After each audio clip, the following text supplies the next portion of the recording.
Bonjour à toutes et à tous et bienvenue dans un nouvel épisode de The Prep Dad Podcast. Ici, on parle training, nutrition, bodybuilding, entrepreneuriat, tout ce qui pourrait toucher de près ou de loin à votre développement personnel. Je m'appelle Louis, vous me connaissez sûrement sous le nom de The Prep Dad. J'ai un master en sciences et je serai votre hôte durant tout ce podcast. Et aujourd'hui, on va parler d'un sujet qui intéresse un certain nombre d'entre vous, que vous soyez coach pratiquant compétiteur, et c'est la peak week en bodybuilding. Et j'ai décidé d'aborder ce sujet car je pense encore une fois qu'il y a beaucoup de mythes autour de la peak week en bodybuilding. On en a notamment parlé dans d'autres podcasts avec Florent Poisson, même avec Yann lorsqu'on avait fait un podcast autour du bodybuilding naturel. Et donc le but ici, c'est de vous expliquer un petit peu ce qu'est la peak week, les stratégies à faire ou non, pour que vous puissiez avoir un petit peu plus de connaissances autour de cela. Si vous voulez recevoir plus de contenu gratuit de ma part, n'hésitez pas à vous inscrire à ma newsletter. Le lien est dans la description de cette vidéo et de ce podcast. Également, si vous avez envie de voir des changements au niveau de votre composition corporelle et que vous voulez un coaching vraiment personnalisé par mon équipe et moi-même, le lien pour réserver un appel gratuit avec nous est dans la description. Et enfin, si vous êtes coach et que vous souhaitez développer votre coaching en ligne, avoir plus de connaissances et de meilleurs systèmes, le lien pour s'inscrire et candidater à mon mentoring, alors c'est sur candidature parce que je ne peux pas prendre beaucoup de monde, le lien est également dans la description. Bon, maintenant que cette partie promotionnelle est faite, et je pense que je dois faire ça dans la mesure où tous les contenus que je fais sinon sont gratuits, on va parler de la peak week. Et de quoi va-t-on parler ? On va d'abord faire une introduction de ce qu'est la peak week. Ensuite, on va parler des manipulations qui existent lorsqu'il s'agit des glucides. Ensuite, des manipulations qui existent en eau et en sel. On parlera de l'entraînement peak week et du cardio potentiel en peak week. Et enfin, je vous donnerai certains conseils, certaines recommandations et certaines choses potentiellement à éviter ou non. Et donc, c'est un guide de peak week que je vous offre là. La peak week, déjà, pour ceux qui ne le savent pas, c'est la phase finale et critique de la préparation d'une compétition de bodybuilding. Souvent, on évoque peak week parce que c'est la semaine avant la compétition, mais en réalité, encore une fois, ça reste un mot. Peak week, c'est la phase de finition. Donc, on va dire que c'est les 5 à 10 jours avant une compétition de bodybuilding. Donc, c'est peak 5 to 10 days. L'objectif primordial de la peak week, c'est de manipuler divers facteurs physiologiques pour que votre physique atteigne son meilleur niveau le jour de la compétition, pas avant, pas après. Le but de la peak week, c'est de présenter un physique qui soit à la fois plein, on appelle ça full. Alors, ça ne veut pas dire grand-chose, mais en gros, c'est que vos réserves de glycogène soient remplies pour avoir le maximum de volume musculaire et que votre physique soit, on dit souvent, les gens aiment bien utiliser les termes hard, dry, c'est-à-dire juste sec. Donc, en gros, le but, c'est d'avoir des réserves de glycogène pleines et d'avoir le moins de rétention d'eau sous-cutanée pour avoir la meilleure définition musculaire. Encore une fois, il faut comprendre déjà une chose. Avant de regarder ce podcast, et si peut-être vous allez faire des peak week pour des personnes, c'est essentiel de comprendre que la peak week, ce n'est pas une tentative de dernière minute pour compenser un manque de préparation antérieure. Pour que les stratégies de peak week soient efficaces, l'athlète doit avoir atteint un faible pourcentage de masse grasse et une bonne masse musculaire. La peak week, on appellerait ça en anglais du fine-tuning, c'est-à-dire on revoit les détails finaux et c'est vraiment quelque chose de très précis. Mais ce que je veux surtout dire, c'est si demain vous n'êtes pas prêt, une peak week ne sert à rien. Je vois beaucoup de personnes sur les réseaux sociaux qui mettent « Ah ouais, la peak week, mon physique va changer ». Il y a de grandes chances que votre physique ne change pas. En peak week, si vous n'êtes pas sec, même chose. Si demain, vous n'êtes pas sec, ne faites pas de peak week. Faites une semaine de plus de déficit calorique, il y aura sûrement beaucoup plus de bénéfices. Et donc, il y a plusieurs objectifs de la peak week. Déjà, comme je l'ai mentionné, c'est maximiser le fait que vos muscles soient pleins. Pourquoi? Grâce à la surcompensation du glycogène. L'objectif principal, c'est de surcharger les réserves en glycogène musculaires. Le glycogène, pour ceux qui ne savent pas ce que c'est la forme de stockage des glucides, on va dire, dans les muscles. Et son augmentation entraîne une rétention d'eau, celle qui nous intéresse, la rétention d'eau intramusculaire, qui contribue à un aspect plus volumineux des muscles. Et ça, c'est réalisé par des manipulations de l'apport en glucides que l'on verra juste après. Donc ça, c'est la première chose. La deuxième chose également, c'est qu'il existe d'autres techniques que certaines personnes utilisent, mais c'est pas spécialement utile et je vais l'aborder directement là. C'est souvent on parle de fat load. Parce que là, je vais parler de carb load durant ce podcast, mais souvent on parle de fat load. Le fait de recharger avec des lipides. Laissez-moi vous dire que ça représente potentiellement 2% du volume musculaire. Là, encore une fois, la manipulation des glucides, ça reste la priorité.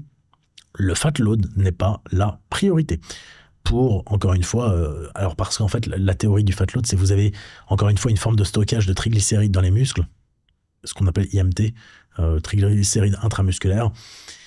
Mais, comme je l'ai dit, c'est sûrement 2%. Donc voilà, faites attention à ça. Donc, premier objectif de la Peak Week, remplir ses muscles au niveau du glycogène. Ensuite, le deuxième objectif, c'est d'avoir ce qu'on appelle un look qui serait dur, qui serait sec, et vous voyez sur les compétiteurs les fibres, etc. C'est tout simplement en minimisant la rétention d'eau sous-cutanée. Car la rétention d'eau stockée sous la peau, encore une fois, si vous en avez peu, ça permet d'améliorer la définition musculaire et la vascularisation. Et souvent, les stratégies qu'on met en place, c'est une gestion précise de l'apport en eau et en électrolytes. Encore une fois, il est crucial de distinguer la différence entre l'eau intracellulaire et l'eau extracellulaire. Ce qu'on veut, c'est un bon pump sur scène, des veines apparentes, suivant les catégories que je préfère mentionner, et c'est un indicateur d'un bon équilibre et d'une hydratation adéquate. Et enfin, la Peak Week également, le but c'est d'améliorer... Pardon, excusez-moi, j'ai tapé le micro. L'aspect global du physique, le flow global. Et donc, limiter par exemple les ballonnements. On veut que vous ayez, alors ça c'est toutes les catégories, la taille la plus fine possible. Et c'est pour ça qu'il pourrait également y avoir des ajustements alimentaires comme la réduction des fibres. Et ça pourrait potentiellement être envisagé pour justement souligner, dans toutes les catégories, c'est ce qu'on recherche, le fameux V-taper de larges épaules et une taille très fine. Donc voilà pour l'introduction à ce qu'est la Peak Week. En gros, c'est les derniers ajustements pour être le mieux possible sur scène. Je répète une chose, ces ajustements de Peak Week, ils vous rendront 5% meilleurs ou 50% pire. Il y a beaucoup de personnes qui ruinent leur préparation avec des Peak Week qui sont tirés par les cheveux, avec des croyances pas croyables, justement, c'est le problème. Et donc, les personnes se mettent à faire tout et n'importe quoi, mais on en parlera un petit peu après. La théorie de la Peak Week, déjà, faut parler des stratégies là, et j'aimerais parler du carb loading. C'est la stratégie principale de la Peak Week, c'est la recharge en glucides. Le carb loading, c'est une stratégie qui est clé car ça vise à maximiser les réserves de glycogène musculaire pour être plein, pour être dur, et il faut comprendre un petit peu comment ça se passe. Déjà, au niveau des mécanismes physiologiques, il faut prendre en compte le glycogène et l'hydratation.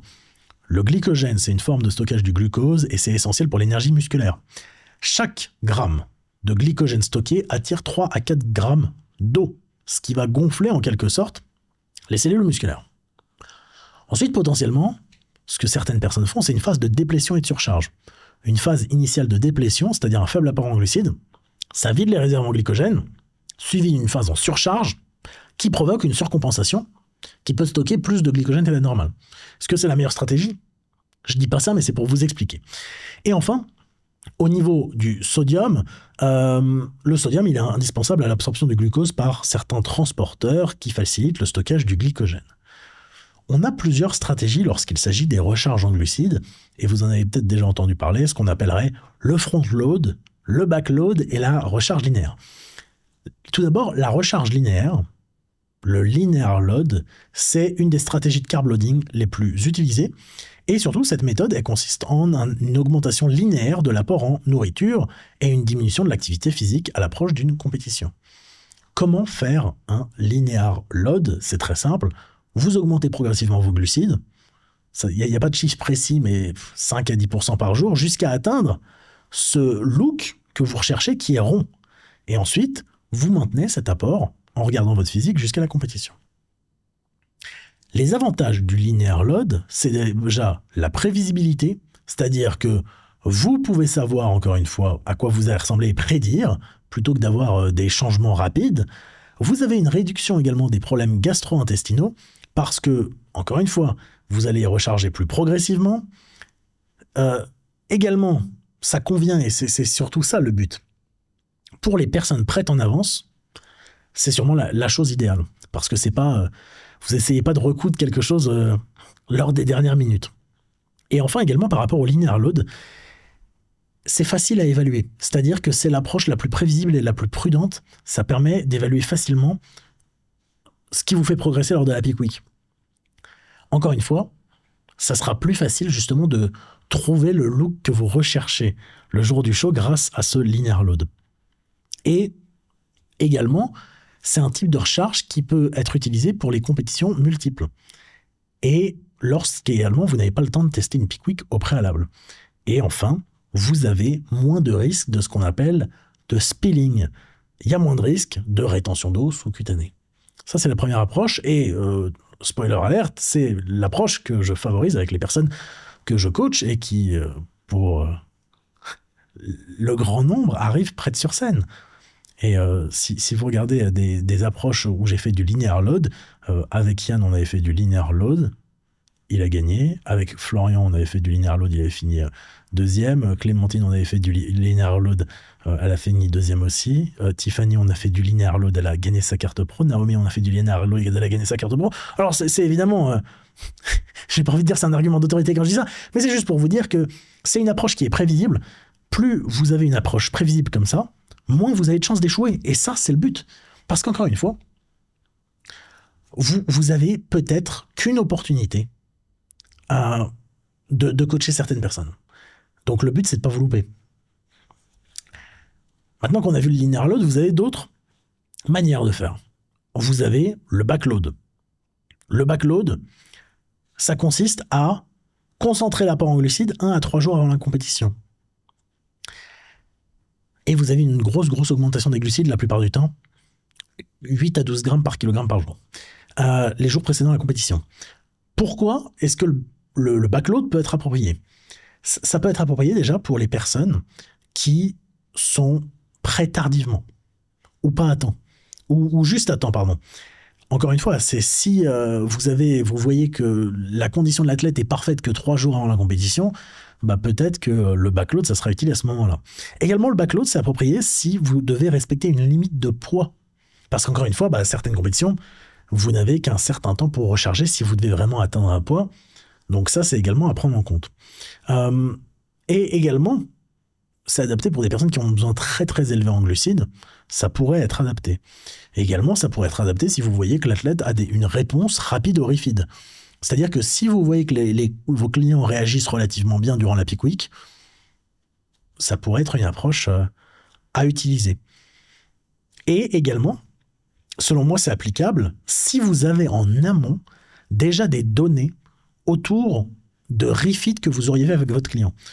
Je m'explique un peu plus clairement. Si 2-3 semaines avant la compétition, vous avez fait des refeeds relativement élevés de 2-3 jours, vous avez analysé le physique de votre client, encore une fois, c'est un marqueur qui vous permet de prédire comment ça pourrait se passer lors de la peak week. Et donc, dans l'idée, il faudrait un essai de peak week préalable. Et enfin, vous avez un dernier grand type de recharge en glucides, et c'est ce qu'on appelle le front load. Et c'est relativement peu utilisé parce que faudrait de grosses connaissances de la personne, de savoir comment elle fonctionne. Et en réalité, c'est compliqué, c'est-à-dire que c'est une charge glucidique initiale, suivie d'une stabilisation, puis d'une petite recharge si nécessaire.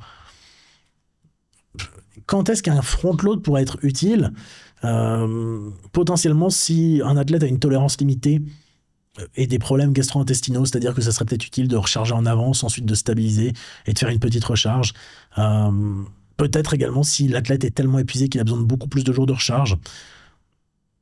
Si l'athlète, il est prêt à temps, mais pas en avance. Y a-t-il des avantages ? Un des avantages, ça pourrait être le fait que si vous rechargez en avance, vous avez potentiellement plus de temps pour corriger les problèmes. Donc si vous voyez que la personne fait de la rétention d'eau sous-cutanée, peut-être que vous pourriez corriger ça. Et également, potentiellement, l'avantage, c'est que ça baisserait la fatigue au début de la peak week. Mais un inconvénient du front load, c'est qu'il peut y avoir une grande variabilité dans l'alimentation tout au long de la semaine pour trouver le look idéal. Et donc, encore une fois, dans l'idée, vous voulez toujours avoir une semaine, au moins quelques semaines avant la compétition, où vous essayez une sorte de recharge. Et donc, comment choisir son type de recharge dans le bodybuilding ? En fait, ça dépend tout simplement, j'irais dire, du type d'athlète et de la catégorie, du niveau de déplétion des stocks de glycogène de la personne, de la masse musculaire de la personne et des besoins de la personne. Donc, vous devez tester ces approches-là. Mais souvent, la plus facile, si vous voulez prendre le moins de risques, c'est un load linéaire. Ensuite, j'étais en train de boire, mais on a parlé de quelque chose au début. Au-delà de la manipulation des apports en glucides, la manipulation en eau et en sel, c'est quelque chose de très populaire dans le bodybuilding. Et les bodybuilders manipulent souvent l'eau et le sodium pour minimiser l'eau sous-cutanée et maximiser la définition musculaire. Souvent, il y a des phases de charge en eau, de restriction en eau.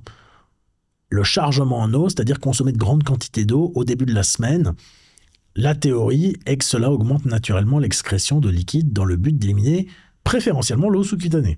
Ensuite, vous auriez une réduction en eau 10 à 24 heures avant la compétition. Et encore une fois, on a une étude intéressante de Escalante et collaborateurs en 2021. Les participants aux compétitions de bodybuilding jugent souvent cette stratégie inefficace. Donc, c'est à vous de voir si vous voulez faire des manipulations en eau. Parce qu'encore une fois, je vais mentionner une chose. La manipulation de l'eau pendant la semaine de peak week peut s'avérer dangereuse si elle n'est pas effectuée correctement. Cette pratique, elle est courante, mais elle comporte de gros risques pour la santé liés à la déshydratation et au déséquilibre électrolytique. Donc, des conseils par rapport à ça. Généralement, il est conseillé de maintenir une hydratation stable pendant la majeure partie de la peak week, en particulier pendant votre phase de recharge en glucides pour faciliter le stockage du glycogène. Si vous consommez des glucides mais vous ne consommez pas d'eau, ça va être compliqué. Encore une fois, si vous faites des manipulations extrêmes d'eau, ça doit être abordé avec prudence. Et c'est quelque chose sûrement qui doit être en fonction de l'individu. Ensuite, par rapport au sodium, la chose, c'est la même chose. C'est une approche courante qui peut être bien, c'est de maintenir un apport en sodium constant ou de l'ajuster légèrement à la hausse lors des jours de recharge en glucides pour aider à l'absorption du glucose par les muscles. Encore une fois, les réductions drastiques de sodium peuvent être contre-productives si vous voulez des muscles qui sont pleins. Après, une légère réduction, ça peut être envisagé si vous voyez que l'athlète retient de l'eau. Ce qu'on veut, c'est donc contrôler ces variables-là. Et là-dessus, ce que je vous conseille tout simplement, lorsqu'il s'agit du sodium et du potassium, enfin notamment du sodium, c'est de commencer à quelques semaines de la compétition, de quantifier bien les apports en sodium pour savoir ce que la personne consomme, maintenir ces niveaux-là et varier en fonction de comment la personne réagit.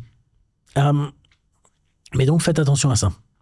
Pour en revenir également sur les risques juste de la manipulation en eau, avant que j'aborde la question des diurétiques. Mais les risques des manipulations en eau, déjà, c'est la déshydratation. C'est appuyé par Chappell et Simper en 2018. Le processus de surcharge hydrique suivi d'une restriction sévère expose les culturistes à un risque accru de déshydratation et de déséquilibre électrolytique, ce qui peut entraîner des crampes musculaires, des vertiges et, dans le cas extrême, des troubles cardiaques. Également, potentiellement, un dysfonctionnement rénal, comme le souligne Brazier et collaborateurs en 2022 qui ont observé que l'usage intensif de diurétiques et la manipulation excessive de l'eau peuvent entraîner des lésions rénales aiguës, même chez des athlètes en bonne santé. Également potentiellement un stress cardiovasculaire, comme l'appuie Mitchell et collaborateurs en 2017, qui ont montré que l'alternance entre surcharge et restriction hydrique peut entraîner des troubles cardiovasculaires, tels que des arythmies et des fluctuations dangereuses de la pression artérielle. Également, des risques de décès. Des cas extrêmes rapportent que des décès suite à des manipulations extrêmes de l'eau et des électrolytes, mettant en lumière la gravité potentielle de ces pratiques lorsqu'elles sont mal contrôlées. En fait, si je vous souligne les risques des manipulations en eau, c'est car vous devez évaluer la balance bénéfice-risque. Elle est mauvaise. C'est l'eau, le sel, tenter de quantifier ça et de le faire de la meilleure des manières possibles, de la manière la plus intelligente, et donc tenter encore une fois de quantifier et de stabiliser ces taux-là. Pourquoi utiliser des variables qui potentiellement conduiront à votre perte? Le plus simple à manipuler, c'est les glucides. Pourquoi aller faire des ajustements de tout et de rien en même temps? On a des cas de bodybuilders qui ont été admis aux urgences après avoir ressenti certaines faiblesses, des vertiges, des crampes musculaires, encore une fois, lorsqu'il y avait trop de manipulation, notamment au niveau de l'eau. Et là, les tests ont révélé une hypokaliémie sévère, donc des taux bas de potassium, une hyperglycémie, des taux élevés de glucose, une hyperlactalémie et une tachycardie sinusale compatible avec une hypokaliémie. Et également, je tiens à souligner que les réductions de l'apport alimentaire en sodium entraînent une diminution de la pression artérielle, ce qui peut nuire à l'aspect vasculaire que l'on recherche. Donc, faites attention à ça. Ensuite, lorsqu'il s'agit des diurétiques, l'utilisation de diurétiques pharmaceutiques est déconseillée. Encore une fois, en fait, le problème, c'est que ça peut diminuer le sodium sérique, réduisant la capacité à stocker le glycogène. Souvent, si vous avez un problème, à la place d'utiliser des diurétiques, faites des ajustements mineurs de l'apport hydrique, faites des ajustements mineurs de l'apport en sel, et c'est sûrement le mieux, parce qu'encore une fois, l'usage de diurétiques médicaux, souvent, conduit à la perte, et on a vu des cas de personnes qui sont décédées à cause de diurétiques médicaux, et à cause de protocoles de diurétiques qui n'avaient ni queue ni tête. Donc même chose, c'est ce qu'il va falloir comprendre, c'est que la Pickwick, il y a énormément de... On va dire, ce que je dis souvent quand on me parle de ça, et quand des élèves de mes formations me posent la question, je donne tout le temps la même réponse, je dis tout le temps, c'est dans la coutume. Bon, c'est pas parce que c'est dans la coutume que vous devez le faire, vous pouvez faire des choses plus intelligemment. Donc voilà. Donc voilà par rapport aux ajustements en termes d'eau, de sel et de glucides. Donc maintenant, j'espère que vous comprenez qu'il y a sûrement un ajustement à favoriser, c'est l'ajustement en glucides. Lorsqu'il s'agit de l'entraînement et du cardio, l'objectif principal de la Pickwick, rappelez-vous bien ça, c'est de réduire la fatigue musculaire accumulée pendant la préparation et de permettre aux muscles de se remplir de glycogène. Donc vous avez besoin d'un déload, encore une fois. Pourquoi? Pour minimiser la fatigue. Ce qu'on veut, c'est potentiellement arrêter les jambes 6 à 8 jours avant la compétition. On n'a pas on n'a pas de preuve que c'est nécessaire. J'irais plus dire, faites-le en fonction de votre capacité de récupération. Et également, ce qu'on veut, c'est que potentiellement, les 3 jours avant la compétition, vous ayez vraiment un volume d'entraînement minimal, avec des séances peut-être plus de pump pour la dernière séance du moins, avec un volume... vous diminuez le volume de 30 à 50% avec une intensité faible, c'est-à-dire 3 à 5 reps en réserve. Également, en termes de cardio et même de pas, vous pouvez réduire progressivement. Encore une fois, passez pas du tout au tout en enlevant totalement vos séances de cardio, en enlevant totalement vos pas. Vous voulez quand même maintenir une certaine dépense pour que ça matche les apports que vous allez avoir. Ensuite, par rapport juste au complément et à la peak week,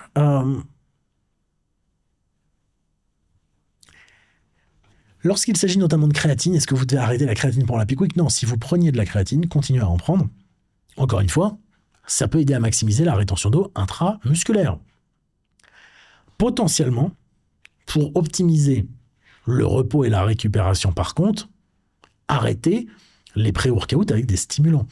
Ou du moins, je pense que les stimulants, ça peut être bien de les arrêter un petit peu. Et même chose, c'est... je sais que certaines personnes prennent du pré-workout avant de monter sur scène. Si c'est un pré-workout sans stimulant, je pense que c'est intéressant. Si c'est un pré-workout avec un stimulant, le problème, c'est que potentiellement, si votre cœur bat plus vite, que vous suez plus, ça pourrait potentiellement être à votre désavantage. Mais par rapport à la peak week, une des choses les plus importantes, ça restera votre évaluation personnelle. Et par là, j'entends, si vous êtes coach ou que vous êtes athlète, vous devez évaluer d'une manière quotidienne les personnes que vous coachez en peak week.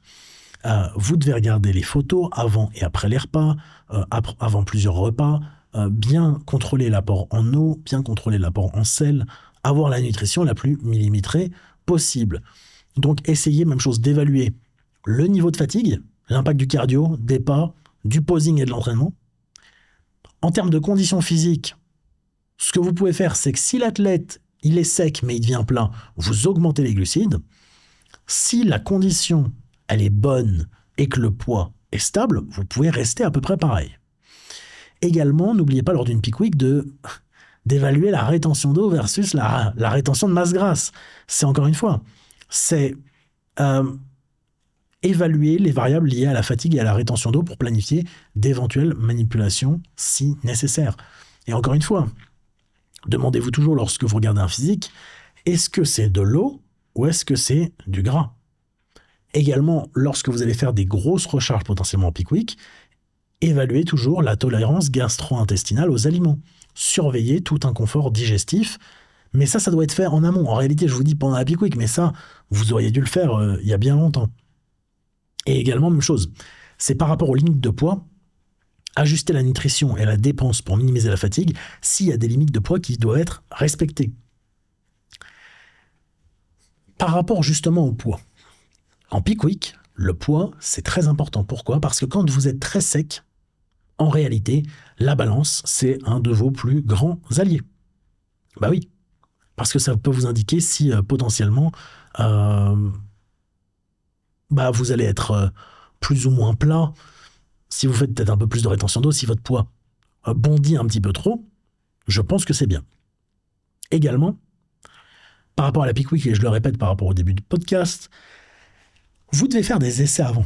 Donc dans l'idée, faites une préparation suffisamment longue qui vous permet d'être prêt un petit peu en avance et qui vous permet de tester une peak week ou au moins une petite recharge pour observer comment le corps réagit aux différentes manipulations de glucides, d'eau et de sodium.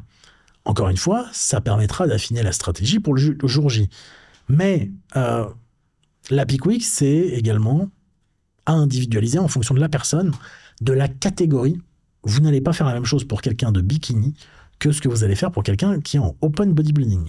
Du niveau de la condition physique de la personne et de la réponse aux stratégies essayées par le passé. Ensuite, par rapport aux erreurs courantes de la peak week que j'ai pu voir, et je tenais à vous les partager parce que je pense que c'est important. Déjà, lors de la peak week, évitez d'introduire de nouvelles variables. Évitez d'utiliser de nouveaux compléments, de nouveaux aliments, de faire des nouveaux entraînements. Je vois des entraînements de déplétion, etc. Non, les trainings, c'est les mêmes, c'est juste l'intensité relative qui diminue. Donc, lors de la peak week, vous évitez d'introduire de nouvelles variables. Également, évitez lors d'une peak week d'être trop agressif sur les manipulations. Notamment lorsqu'il s'agit de la restriction d'eau, de l'utilisation de diurétiques. Car ça peut tout simplement entraîner une déshydratation excessive, une perte de pump et un aspect plat sur scène. Également, n'oubliez pas qu'il est illusoire de penser que la peak week peut compenser un manque de préparation ou d'adhésion à votre nutrition, à votre training durant les mois précédents. Si vous n'êtes pas prêt à une semaine de la compétition, vous ne serez pas prêt le jour de la compétition. Également, il vaut mieux viser un A plutôt qu'un A+ hypothétique. C'est-à-dire, encore une fois, ne cherchez pas à sur-ingénierer, sur-penser une Pickwick. Comme je l'ai dit au début du podcast, ça vous rend 5% meilleur ou 50% moins bon. Si votre physique est bien, faites en sorte de maintenir ce physique et de l'améliorer d'1%. Si votre physique est très bien, même chose. Mais ne cherchez pas le A+ hypothétique en faisant 8500 manipulations. La simplicité et la confiance que vous aurez dans votre protocole de Pickwick éprouvé, c'est la meilleure approche. Également, le fameux principe de si c'est pas cassé, on le répare pas. Si une stratégie a fonctionné dans le passé, il n'est pas nécessaire de la changer radicalement, sauf si vous avez une raison valable. Mais c'est très peu probable. Je vois pas de... C'est si une stratégie fonctionne pour vous, même si c'est fun d'essayer quelque chose de nouveau, si votre but c'est de gagner après des mois de préparation, si votre but c'est que votre client gagne, ne faites pas ces ajustements-là. Et également, ça c'est plus à l'athlète, mais c'est par rapport notamment à la méditation, mais la gestion du stress, c'est important, car le stress seul peut influencer la rétention d'eau et l'apparence générale, et notamment par exemple le sommeil le jour avant la compétition. Donc, si je devais conclure ce podcast, la Pickwick, c'est une étape qui est encore une fois cruciale, qui est délicate, et ça permet d'optimiser l'apparence physique, ça ne permet pas de changer l'apparence physique. Le succès d'une Pickwick, ça repose sur votre compréhension des principes physiologiques sous-jacents et une expérimentation méthodique et individualisée de Pickwick. Le résultat d'une Pickwick réussie, c'est grandement tributaire de la rigueur et de la discipline dont l'athlète a fait preuve durant les phases de préparation antérieures. La Pickwick, c'est la touche finale d'une longue préparation. La Pickwick n'est pas ce qui changera votre physique. Donc j'espère que ça aura aidé certains à comprendre ma vision de la Pickwick. Je vous impose en aucun cas cette vision-là. Et si vous pensez encore une fois qu'il y a des choses vraiment miraculeuses, n'hésitez pas à le mentionner en commentaire. Si vous avez apprécié ce podcast, commentez, mettez un pouce en l'air, abonnez-vous et on parle la semaine prochaine. Merci beaucoup.